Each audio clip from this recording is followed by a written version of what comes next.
Welcome back. I am Bristol Biggs. This is Nathan Yost. Yep. Wait, Yost. Yost. Yes. Okay, I have not known your last name for the longest time. I'm Okay. sorry. Anyway, and right now, as our next guest, we have Ramon Hamilton. Yeah, but before we, yes, thank you. We appreciate you being here today. But before we do that, I would like to quickly say that for the next 2 weekends at SCVI Charter School, we are going to be having our one-act festival. Check it out on the website. The dates will be from May 20th, May 26th, and May 27th. Ramon, we are appreciating having you here today. So you are not just the facilitator at our school, but you're also into the you're an award-winning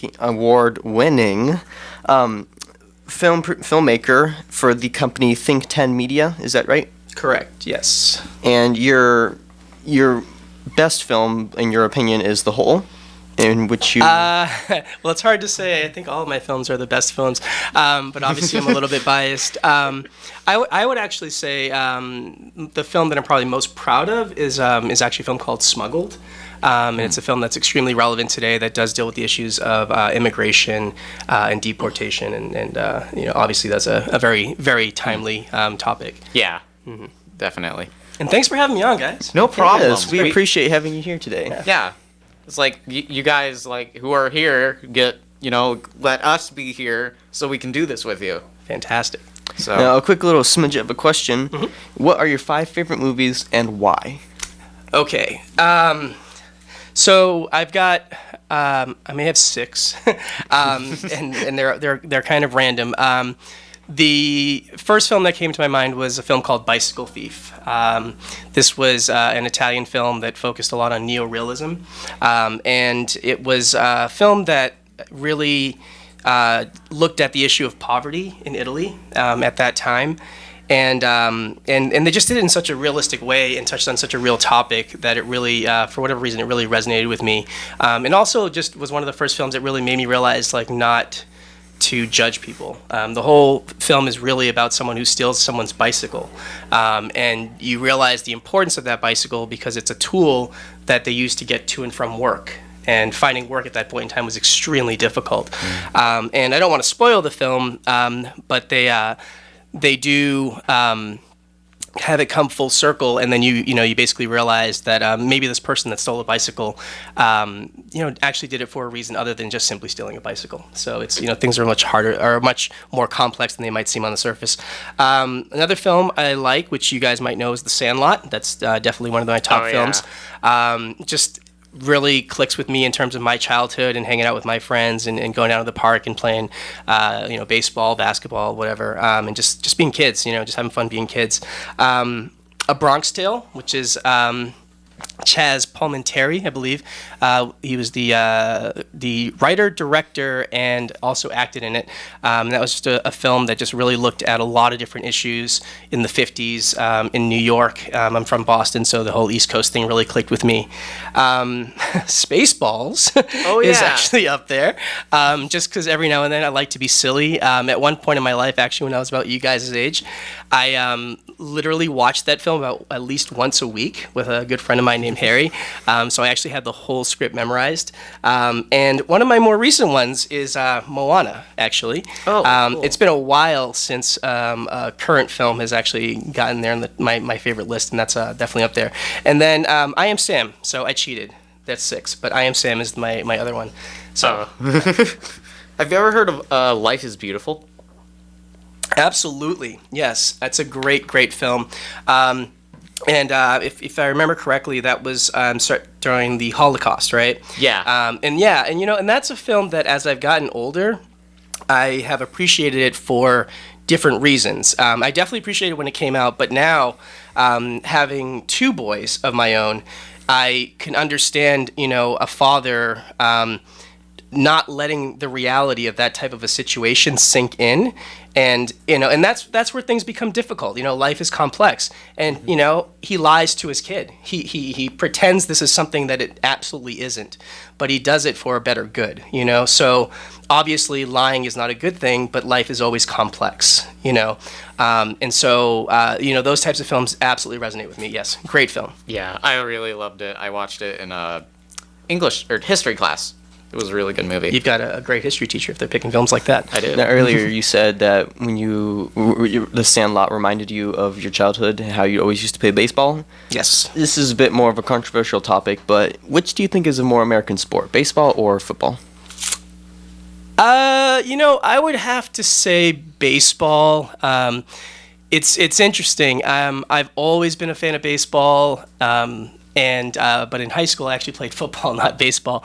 Even though I kind of wish I did. But I would say baseball to me is more of the all-American sport. I think with the hot dogs and Cracker Jacks and just going out to the ball game during the summertime.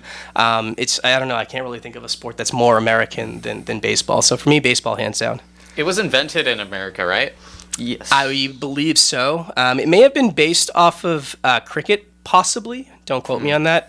But I do know the actual sport of baseball as it is now, originated here in America. Yeah, because I know that football, I think, originated in Europe as rugby, I believe. It kind of branched off of soccer. I believe you're correct. Yeah, and the name is just so ironic because you don't actually use your feet to play football, except for, of course, kicking into the goal. Yeah. And football is also another name for English soccer. Well, correct, which is more appropriate because the whole sport of English soccer, the whole time you're kicking the ball with your feet. Yeah. Well, actually, soccer was originally a English acronym for something around football. The kicking soccer football, that one. Not America. Anyway. Today I learned. So. There you go. And then rugby is actually, which is why it's called football. Rugby is an acronym that was also kind of a branch off from the soccer acronym. Anyway, do you plan to do any sports movies? At the moment, I do not. No. But I do plan on doing a film that is somewhat in the vein of The Sandlot, meaning it's about a bunch of kids around that age and just your experiences with them. It's actually a film called Seekers. It's not about sports, though, but it is absolutely about, kids being kids, and it's in a very real and authentic way. Kind of like the movie Stand By Me, if any of you guys have seen that. I've heard the song. So, what other movies are you doing? So, you guys actually caught me at a very interesting crossroad right now. One of the things that myself and my company is doing is we're venturing into not just films, but also media, interactive media. And so, our company, we always knew we were going to do this. So we're called Think 10 Media Group. What we've done to date has all been films, whether feature or short. But right now, we're actually working on an interactive social media murder mystery. Oh, cool. So it's an extremely unique project that we're going to be releasing in August. I'm in the process of finishing up the script for that. And our cast is in place and all that good stuff. So we're going to be shooting actually as soon as summer begins, and we're releasing that in August. Now, this is also, aside from it being different because it's not a traditional film, it's a scripted story, right? And it's also fiction. But what's also extremely different is the manner in which we're going to be distributing it. I can't get into too much details, but for anyone that is interested, in fact, I hope you all that are listening are interested, you can go on to Facebook, and it's at TTMG Presents, at TTMG Presents, and that stands for Think 10 Media Group Presents. And you can actually go on there and like the project. It's called The Thread, and as soon as it gets released, you'll be in the loop immediately. So do that. Watch my stuff because it's good. So can you talk about the format?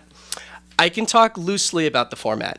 All I can really say at this point in time, which is why that Facebook handle that I just set out there is really important, is the project is going to be completely distributed on Facebook. So okay. I can't get into too much detail, but it's an interactive social media murder mystery that will be completely released on Facebook. And the other thing that's different for me is this is also serialized. So everything that I've done to date has been, just a film. So it's, it's a standalone thing, where this is going to be serialized, like serialized television, but just not in traditional television format. I'm really excited, honestly. It's a whole new venture that there's really there's no roadmap for. So we're kind of venturing into new territory here. So your movie project, The Hole, which is based in solitary confinement, did you work with actual inmates to get information about this movie? We did, but we went a step further, actually. It was really important for us because it's a very delicate topic. We're talking about prison. We're talking about solitary confinement. Yeah. And there's a lot of civil rights groups that are out there that are really trying to bring more awareness to this issue. The United Nations themselves has labeled this as a form of torture. And so, for us, we thought it was, really important to just, make people aware of this whole thing, because it's not something you talk about. So in line with pretty much everything we try to do, we want to be as authentic as possible. And so, yes, we consulted with those that are formerly incarcerated. We also had producers that were formerly incarcerated. Our lead actor was formerly incarcerated. He actually spent 8 years in prison. He spent 1.5 years in solitary confinement. So, the performances and the writing and the story, it's extremely authentic because it's coming from those that literally lived it. Mm-hmm. Yeah. That's pretty crazy. So how did solitary confinement come into your awareness? That's an easy one. This was the summer of, I believe it was 2013, and it was the Pelican Bay hunger strikes. This was going on. This is a prison that's about, 5 hours north of us in the Bay Area. And basically these prisoners were going on strike, and they were basically going on strike because they wanted to change the conditions of solitary confinement. Now, this is really important to understand. They weren't asking for solitary confinement to end, right? They were simply wanting the conditions to change. And so they were literally starving themselves days after days after days because the conditions were that poor that they wanted them to be changed. There was two sides to this. One side is extremely ugly. One side was, in my opinion, was a huge positive. Other prisoners around the country became aware of what was going on, and so tens of thousands of prisoners all across the country started to join in this protest and refusing to eat. The ugly side of it was, of course, it would be horrible if any of these guys actually, and women too, if any of them ever actually, died. So they started force feeding to these prisoners. So and if you don't know that process, I mean, it's just brutal. Sounds brutal. Yeah. So but the one thing that I do say is I have to give a lot of credit and courage, the courage that those men and women had to starve themselves, to suffer through the force feedings, because it got attention. It got my attention. Mm-hmm. Since then. HBO's done a documentary on solitary confinement. There's been other short films. Vice has, in fact, they had a whole month where they had a guy in solitary confinement, and they were recording it live, streaming, so that people could watch it, not whenever they wanted to tune in. And so the point is, they brought attention and more awareness. And because of all this momentum, there has been quite a few things that have changed in terms of solitary confinement and laws for the better. There's still work to be done, but I like to consider ourselves as being a part of that movement. So did you go to New York for this project? Yes, I was this was around September-ish, September and October of this year. I was in New York working on developing this series because we're actually still in the process of developing it. So I spent, about a month or so there developing this project to have it be a serialized thing. So right now it's a short film, but we are working to develop it into something serialized. Do you think the conditions currently for prisoners is what you would say inhumane, sort of? I think that across this country, there are a lot of prisons and a lot of prisoners that are being held in inhumane conditions. When you isolate a human being for 23 to 24 hours a day, I mean, think about that, 23 to 24 hours a day in a box. That's four walls. Unlike your traditional prison cell, there's bars, right? You can put your hands out. You can breathe in.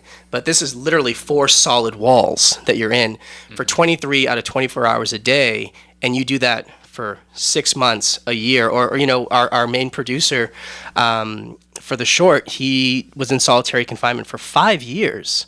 5 years. I mean, put yourself in that situation. Human beings are social by nature.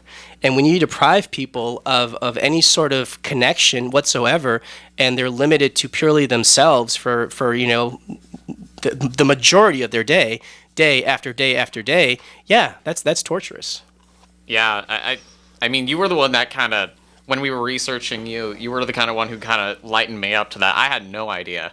Not many people do. Yeah. So it seems like you do a lot of your work is about seeing both. How about seeing both sides? Yeah, so, absolutely. In pretty much all of my work, I try to be as balanced as possible because I'm not someone who believes that people are inherently bad. So let's even take the situation of solitary confinement. You have correctional officers whose job is to follow their orders, their directives. And so because the nature of their job requires them to keep these men, women, and children, there's teenagers that are held in solitary confinement in those cells for 23 to 24 hours a day. It can come across as like, wow, those correctional officers are such bad people. How can they do that to people? They're doing their job, someone once said this to me. It's a guy named Glenn E. Martin, who I actually got to meet in New York a few times, who does a lot of work around prison reform. It's not the people in the prison that make it for such a torturous and just really inhumane environment. It's the system itself, and when people experience both sides, they start to get it. There was a correctional officer, and I forget which state it was in, that decided, like these inmates are saying it's torture, whatever, let me go in there. So he went into a cell, and he spent the 23 hours for that day. And after that, he made drastic changes to that solitary confinement unit for the better, But all it took was just to have some empathy, to literally put yourselves in their shoes, or in that case, in their cell. And you'll get it very, very quickly. With everything, there's always two sides, and both sides are coming from, a place of their own beliefs, their own systems and ways of understanding the world and making sense of it. Yes, those can clash, but I think what can stop those clashing is if we stop and really listen, go across the aisle, and just understand that every single person is coming from where they're coming from, their perspective, because of their experiences. They're not just, even if they differ from you, they're valid to that person. Mm-hmm. Always. And I think the biggest problem that we're seeing across this country, honestly, is that we're invalidating people. We're invalidating people's beliefs. And that goes for, both sides of the so-called political coin. When you speak of this actually reminded me of a story I read about this chief executional officer who used the electric chair method to execute people, basically. He stated in a story I read that he actually had nightmares and felt grief and sorrow in the after years after retiring from his position. And this reminds me of a question that, how does this inhumane treatment actually affect your teachings? How does it affect my teachings? Yes. It's in how I teach, like, about prison? Well, in general, like, does this make you want to teach more about how inhumane activities are going around? Like, how? Yeah, I mean, the goal of anything that I try to do is just to get people to understand people. That's it. When I did the film Smuggled, and I'm referencing that just because we talk quite a bit on the whole, but when I did the film Smuggled, never once did we even ever talk about immigration, ever. The film follows a mother and her son that are being smuggled into the country, and it's a story about a mother and son. It's about a mother who's trying to do better and provide a better life for her child. As a father, I want to provide a better life for my kids. This is a universal story. It's a universal theme. It has nothing to do with immigration. And so that's my whole thing, is to get people to understand people. Because somewhere along the way, we have just lost this ability to understand each other. And so I'm trying to build bridges, and I do that through film. Other people do it through their own means, but that's how I choose to do it. Yeah, that's kind of basically what Hitler did with the Holocaust. He basically took people he thought were just random nobodies who were still people and basically killed them because of his beliefs. Yeah, and I feel strongly that if he actually really was able to, understand this group of people, to really connect to this group of people, to have empathy for this group of people, that would have never happened. From my opinion, this feels kind of like brainwash, because when people at young ages, they get set onto this course of religion. I actually read this story once about these kids that were taken from their mother and forced into this cult religion, where they were basically forced to kill their own parents for this cult religion. Basically, they were told lies and brainwashed for reasons. Yeah, and that goes back to what I said earlier. Everybody's way of viewing the world is based on their past experiences, whether positive or, in that case, extremely negative. But to judge those kids because of the horrible act that they did, you're invalidating their entire existence prior to that. There's a reason why people do the things they do, whether right or wrong, but it starts with understanding the people. We gotta wrap it up here. So, Ramon, thank you so much for being here with us and doing all this crazy talking. It's been really fun. No, absolutely. And I do want to just remind people, if they can, go onto Facebook. It's at TTMG Presents, at TTMG Presents. That's for Think 10 Media Group Presents. And they can stay up to date with all of our current projects. And right now, the interactive social media murder mystery, The Thread, which I never said the title, The Thread, is what's coming up next this summer. All right, I've been Bristol Biggs. This is Nathan Yost. Gosh dang it. And this has been Ramon Hamilton. Have a wonderful day, my lovelies. Our lovelies. Have a good day. Hey, my name is Bristol Biggs, and this is Nathan Yost. Yost. I got Yost. Are you just changing the name now? No, you keep saying it in weird, awkward ways. I just can't, wait, is it what? How do you say it? Yost. Think of Yost. Yo-Yo. Yo-Yo. Okay. Yost. Nathan Yo-Yo. Yost. All right. Cool. All right. Anyway, welcome back to Our Way on the Highway. We got a couple minutes to wrap up here. We would first of all like to thank both of our guests for being here, and a quick little reminder of the next 2 weekends over at SCVI Charter School for the One Act Festival.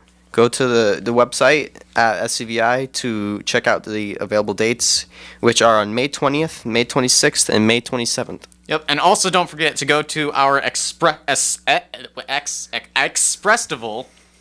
tomorrow night from 5 to 9 for super interactive fun. That's our tagline, I think. Anyway, and lastly, we'd like to thank our guests one last time. It was a really, really good time. Yes, we learned a lot of facts about our life coach's past experiences and our film teacher's actual life and what he does for a living and caring for his family.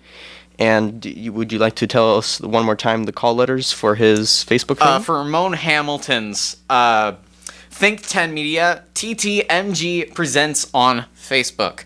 That is what they are. Once again, TTMG on Facebook.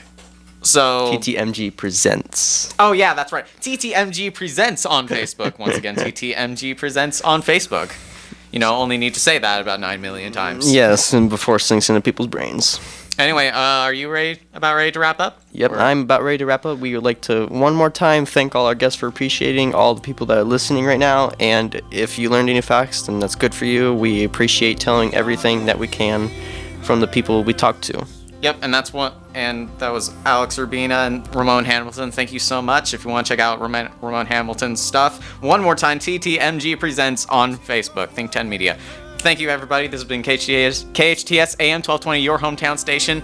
Our Way on the Highway. This has been Bristol Biggs and Nathan Yost. Yost. Bye.